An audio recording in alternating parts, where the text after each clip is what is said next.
ગંદેવી sugar ફેક્ટરીના જેમ જેમ પરિણામો જાહેર થાય છે તેમ તેમ બધા અપસેટ સર્જાતા થાય છે. ચોક્કસ સમન્વય પેનલમાં વધુ એક ઉમેદવાર એટલે કે વધુ એક વિજેતાનો થયો છે અને એ છે સમન્વય પેનલના 9 નંબરનો. 9 નંબરમાં નટુભાઈનો ભવ્ય વિજય થયો છે. નટુભાઈ, આ વિજય કોના ફાળે? ખેડૂતોના ફાળે. અમારા સાહેબ JB પટેલ જે સમન્વય પેનલના જે અમારા મુખ્ય કન્વીનર એમને ફાળે અને મારા સભાસદોના સહકારથી, મિત્ર મંડળના સહકારથી. નટુભાઈ, આક્ષેપો તો એવા લાગે છે કે આ ગંદેવી સુગરની ખાંડ હવે પેલા દોડીએ તો ધીરે ધીરે કાળી થઈ ગઈ છે.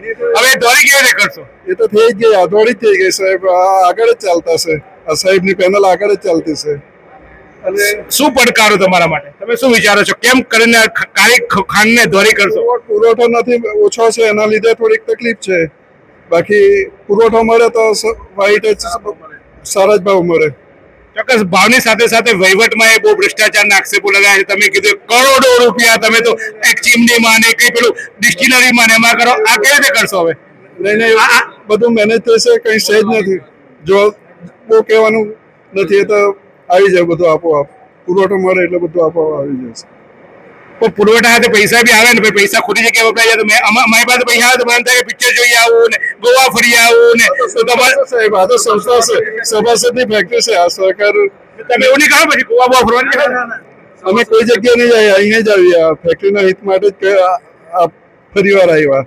ચોક્કસ નટુભાઈ બોલે છે ઓછું, પણ ચોક્કસ એમનો મક્કમ અને એમનો વિશ્વાસ આગળ છે. એવો ચોક્કસ વિજય તરફ આગળ વધ્યા છે. ત્યારે સમન્વય પેનલ હવે ધીમે ધીમે આ ગંદેવી સુગર ફેક્ટરીમાં પોતાના સભાસદો એટલે કે પોતાના જે વિજેતા ઉમેદવારો છે એની સંખ્યા વધી છે. અત્યાર સુધી 4 હતી, હવે 4-5 થઈ છે અને એક અપક્ષ ઉમેદવાર આવ્યા છે. ત્યારે હવે ગંદેવી સુગરના જે પરિણામો આવશે એ આખી ગંદેવી સુગરમાં કોણ કરશે રાજ એની નક્કી થશે. પરંતુ અત્યારે સમન્વય પેનલનો ચોક્કસ ઘોડો વિનમાં દેખાઈ રહ્યો છે.